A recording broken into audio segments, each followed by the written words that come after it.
Bit of a change of scenery for the video, but I'm out here walking in the Alps for the month. As you know, I take 6 months off a year, and I like to come out here and improve my fitness, bit of headspace, bit of time to think about the business, where we're going.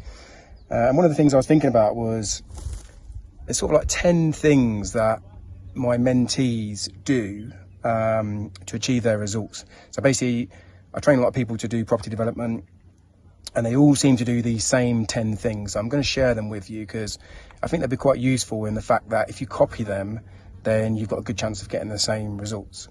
So number one is they obviously get themselves educated. So like I said, I teach people how to do property development, how to find the land, appraise the sites, raise the money. A lot of tradesmen are watching this video, so you guys will know how to build anyway. So there's just some missing parts for you guys. But education is the first place to start because, you know, once you know what you're doing, it's just then a case of implementing it. But it's definitely the first thing to think about. Number two, they made a commitment and went all in. And what I mean by that is, you know, people say they want to do stuff and people talk about it and people have wishes and dreams, but all my mentees made a commitment, just like I did. You know, I made a commitment for the change and I said, look, I'm going to do this, whatever it takes, I'm going to do it. Nothing will stop me. Nobody will stop me. No excuses will stop me. I'm going to make it happen. It's just a case of learning about it, putting in the work, doing whatever it takes, and it's just going to happen over time.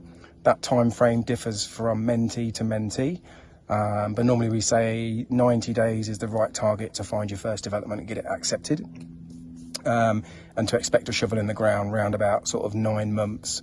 By the time you've gone out and found a site, raised the money, got through the planning, done all the legals, etc., etc., it can typically take about 9 months to get a shovel in the ground. So that's the targets, but you've got to make a commitment. You know, if you say you're going to do something, already you've elevated that chance of actually doing it, rather than just talking about it. Number three, they implement what they've been taught.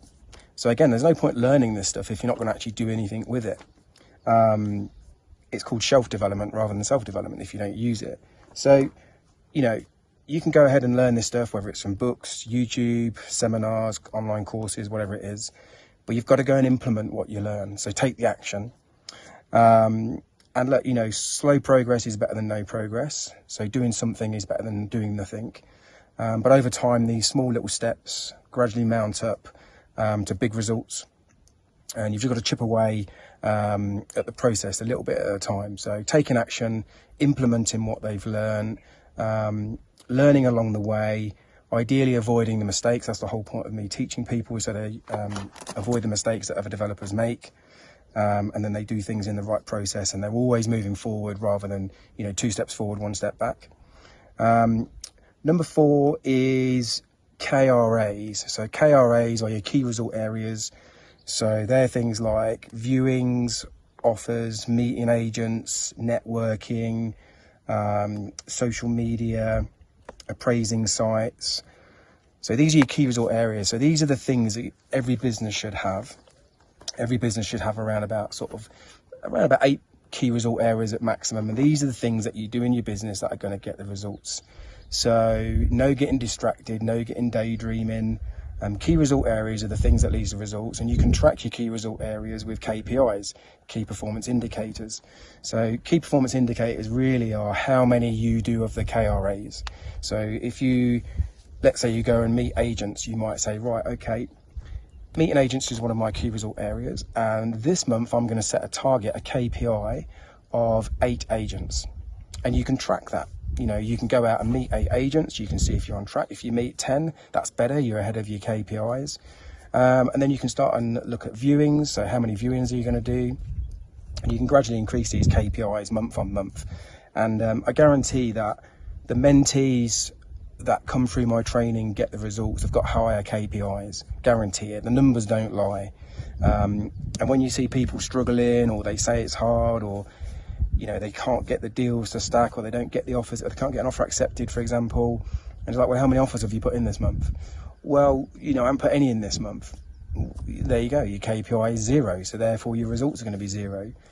get some of my mentees who are probably putting in like 5, 10, maybe 20 offers a month. They're going to get more results. There's no two ways about it. It tends to be a rule of thumb actually with KPIs. So once you get your data, you can start track what you're doing. So 20, let's say you put 20 offers in, you're probably going to get 1 to 2 of those accepted after a bit of negotiating, stuff like that. So every time you want to go and get a new site, you just have to go and look at 20 sites, put obviously 20 offers in, negotiate. Some of those are just going to get flat rejected. Some of those are going to be at a limit of where you can offer. But eventually, 1 or maybe 2 of those deals will, you'll be able to negotiate, you'll build rapport with the vendors or the agents, and those offers will get accepted. So that's why it's important to know what your KRAs are, your KPIs, and track your KPIs, because like I say, the numbers don't lie. And once you've got this data, results are predictable. Number 5, they're going to have to set up a new company. So we call these SPVs, so specialist purpose vehicles, limited companies. And lenders, development finance lenders, like to see a development going into a brand new company. And the reason for that is because it's ring fenced. The lender will take a debenture over the company. It means they've got no skeletons in the closet. They haven't got any previous lending. They haven't got any lawsuits against them. So it's seen as the way to do it is by setting up a new SPV. And you can call that whatever you want. We tend to call ours after street names or towns that we're working in. So don't need to brand it or anything like that. We just need to set up a company, call it after the development.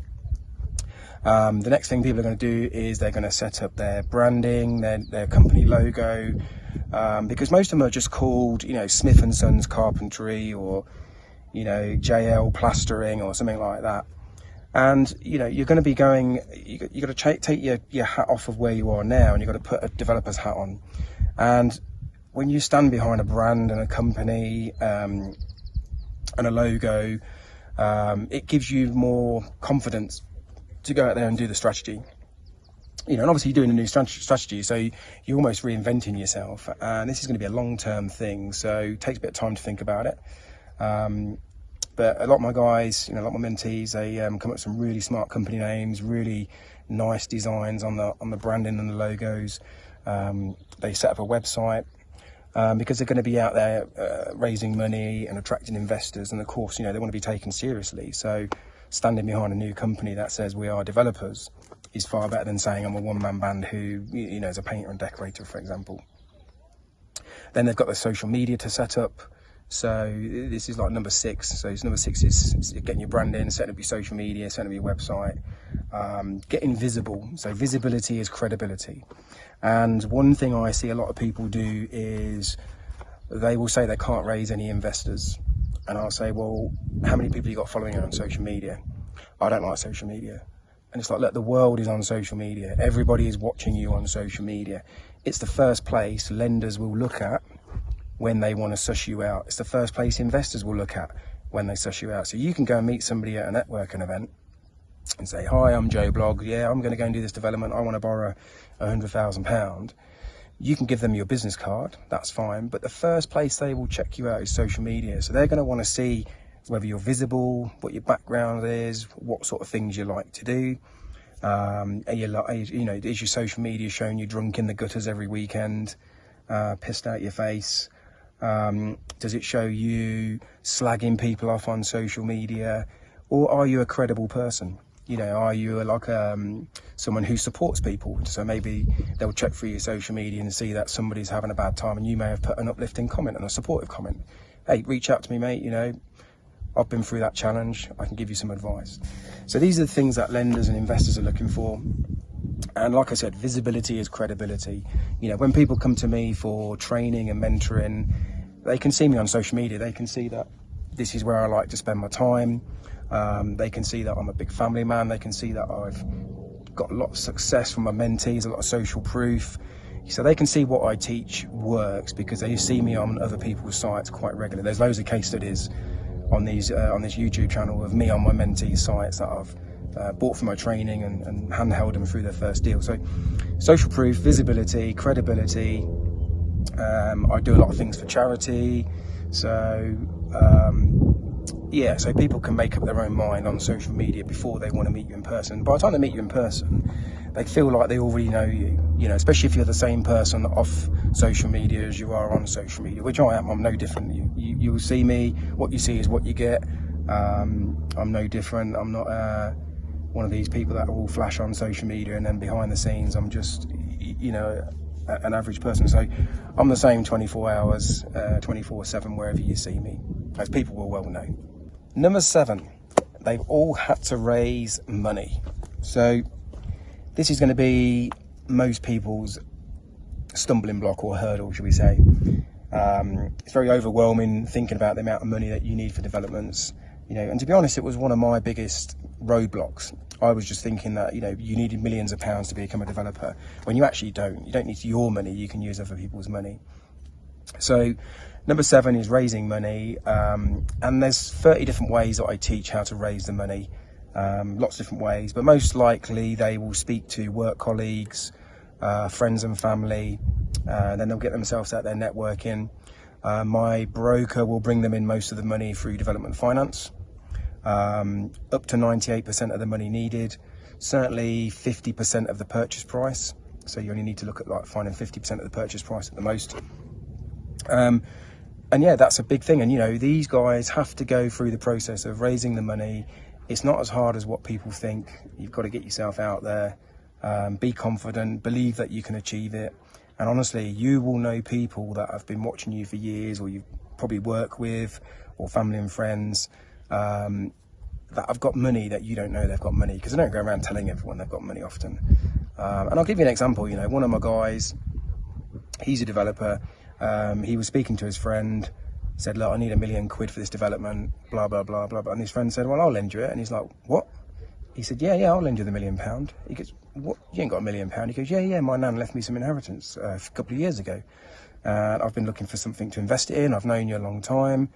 If you say you're looking for £1 million and you're going to pay me whatever, 50% of the profit, I trust you, you know, and he did. And it was as simple as that. Another one of my guys, he got 700,000 off his scaffolder. So yeah, some money in scaffolding by the sounds of it. But again, it was that thing, you know, you're working with these people all the time and they've got to know you, like you, and trust you. So yeah, you'll be surprised. The money is probably right under your nose without you realising. Number 8, chipping through the process. So obviously with development, it's a big strategy, big rewards, and it can get overwhelming, especially when it's going to probably take you 18 months to, you know, find a bit of land, get it through the funding, through the planning, legals, build it out and sell it, get it all signed off, for example. But, you know, you're going to be making at least 6-figure profits. Now, my mentees make an average of £500,000 per profit, per deal. So big money, and certainly worth the 18 months of chipping through the process. But the thing is, we break it down into 8 steps in the property developer's blueprint for that reason. So we break it down into bite-sized chunks so that you can deal with each chunk at a time rather than thinking about the whole process. And it's a bit like a marathon, you know. A marathon, you're concentrating on just 1 mile at a time, you know, not the whole 26 miles, just 1 mile at a time. I cycled Land's End to John O'Groats, that's 1,000 miles, just broke it down into 2 weeks, so 14 days, about 70, 75, 80 miles a day, and I just broke it down into the chunks, 1 day at a time. Lots of things I've done, I've just broken it down in chunks. Building a house, it's just 1 chunk at a time. One day we dig the footings, next day we concrete the footings, next day we start doing the block work. So, you know, you guys in the construction and trade will know that process. Everything's a process, and we break it down. And you know, processes are there to be followed. Systems are there to be followed, so that everyone can follow that process, follow the system, get the same result, and get the same outcome. So chipping away a little bit at a time, not getting overwhelmed. I'm on hand to support my mentees all the way through the process. So if they've got any questions, they can come to me and WhatsApp me, jump on a phone call, jump on a Zoom, and we just get them through them little challenges. And also it's about foreseeing stuff. So I'll give you an example. Developing through winter is quite challenging with the weather. Nothing really happens over Christmas for sort of 2.5, 3 weeks sometimes. If you've got development finance, obviously you're still paying that interest. So sometimes starting builds at certain times of year compared to other times of year is a strategic position that's worth thinking about. You know, no point starting a site 2 weeks before Christmas, because you just get started, then you've got 2.5, 3 weeks off of Christmas, and then everyone's got to get back into the momentum after New Year. So we'd probably start somewhere, I mean, we normally start in April, Easter time anyway, but if we was working all year, we'd probably start, you know, first week back in January, weather permitting. You know, if the weather was that bad, we'd just wait. Because if, you know, if productivity is right down, there's no point building and working your way to, you know, to try and get the same outcome, which is why we tend to build in the summers, because it's obviously better weather working in the summer, morale's a lot better, we don't waste as many materials in the summer, like brickies are not chucking away cement, you're not having to keep putting all stone in the roads because it keeps getting all slushy with mud and stuff like that. If you don't get frost, you don't get high winds as such. So summertime just tends to be more productive, better weather, and you get a better quality of finish as well. There's no two ways about it. Number 9, they got themselves a mentor. So I've been mentoring people for about 7-8 years now, really high success rate. I have mentors as well myself, so I'm a big believer in paying for mentors. There's no point trying to figure all this stuff out on yourself when someone's been there and done it many times. You know, they've made the mistakes, they've got good contacts, so they use my black book of contacts, so they use my broker, my solicitor, my architect, my planning consultant. So they tap into my professional team as well, which can save them a hell of a lot of time. And all these people work together as well, so there's synergy there using the same team. They have regular mentoring calls with me, so every single month we have a strategy call. I check in on them regular. I visit them on sites. Like I say, WhatsApp is how we communicate the most. Most stuff can be dealt with just a question. Hi Andy, what shall I do here? Andy, what would you do here? And if it's a bit of a strategic thing or a scenario, then we jump on a call and make a decision and weigh up the odds of option A or option B. So yeah, they all get a mentor, they all use me. I'm there to help them through the process, to make sure they don't make the mistakes. And also, you know, just to keep track of them, because like I say, it's a big strategy. You want to make sure that they're being held accountable, you know, because it's very easy just to let ourselves off from the work that needs doing. That's quite common. You know, you look at people who have got a personal trainer in the gym compared to those that haven't, or a training plan. You know, they're more likely to get the results. People with a plan, a system, and with a coach or a mentor. So, you know, if you want to improve your golf, you'd go and get golf lessons. There's no two ways about it. Otherwise, you're just going to spend years slicing the ball off into all sorts of directions. And it could just be a slight twist in the grip, you know, or slight bend in the knees, or keeping the head in a certain position, and it makes a massive difference. So sometimes these things that I help my mentees with are the tiniest of little things, and I always say to them that there's no such thing as a silly question. You know, you don't know what you don't know, so just make sure you ask me. We also have a group as well, so people can ask in the group, and then that way everyone learns from other people's questions in the group. So that's the benefit of like a mastermind or a group chat. And then number 10, and this is probably the biggest one really out of all of them, which is a must for anybody wanting to succeed anywhere in life really, and that's believing in themselves. You know, the UK is quite a depressing place. It's not a positive place. It's not a motivational place. People like to see people struggle and fail in the UK. It's very different to America. And a lot of people just don't believe in themselves, where, you know, I believe everyone's got a huge amount of talent in them. Doesn't matter if you've got ADHD or you know, you've got no money, you're from a poor background. You know, I grew up in a rented house. My mum and dad had nothing.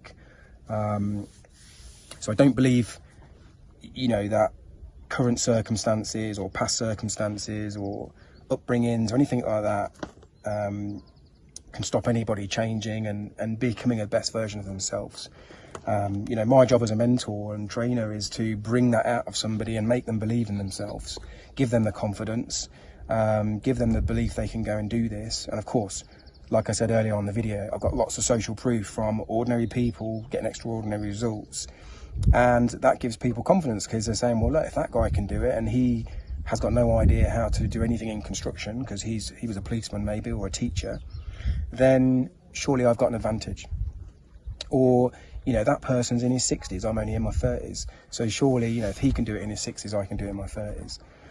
So believing in yourself is probably one of the biggest things you should be focusing on, like personal development, because without self-belief, you're just going to doubt yourself with everything you do. My philosophy is, or my outlook really is, if someone else can do it, so can I. I just need to learn how, and from that person. That's my sort of philosophy. I don't really have negative thoughts or self-doubt about myself, you know. And when I made that decision to sort of become a millionaire and just buy things like Lamborghini and stuff like this, and travel the world and buy a place in Spain, it's all come from self-belief. So law of attraction, believing in yourself, creating the opportunities, doing whatever it takes, working hard when others are sitting there on their phones playing Candy Crush and sitting there on their Xbox and watching EastEnders and stuff like this, getting out networking when people don't want to do it. You know, sometimes you just got to go and do what you got to do. Trust the process. Success leaves clues, so follow in the footsteps of people that have been there and done it. And there's no reason why you guys can't go and get the same results. So I hope you like this video. I just thought I'd share it with you. Like I say, I'm out on a month away in the Alps. It's just an amazing place to come. The weather's great. I like to come out here, improve a bit of fitness. I've got a charity run in Nevada in October that I'm doing, 220 kilometers. So where I live in the UK, it's pretty flat and boring, so I need to get some hill miles in. So there's no better place than out here. And yeah, follow these 10 traits that my mentees have all followed to get the results, and there's no reason why you can't have them also. So I hope you've enjoyed the video. If you have, be great to have your support and subscribe to the channel. We've got lots more videos like this coming. Probably can't promise quite as an exotic location as this every time, but if you've got any questions, any comments, put them in the comments below. It's me personally that answers all those comments as well. And thanks for watching the video.